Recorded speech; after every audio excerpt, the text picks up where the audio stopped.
मध्यन्दिने विष्णुररिन्द्रपाणिः देवोपराह्णे मधुहोग्रधन्वा सायं त्रिधामावतु माधवो मां दोषे ऋषिकेश उतार्धरात्रे निशीथ एकोऽवतु पद्मनाभः श्रीवत्सधामा पररात्र ईशः प्रत्युष ईशो सिधरो जनार्दनः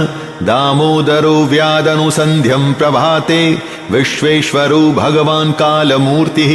चक्रं युगान्तानलतिग्मनेमि भ्रमत्समन्ताद्भगवत्प्रयुक्तं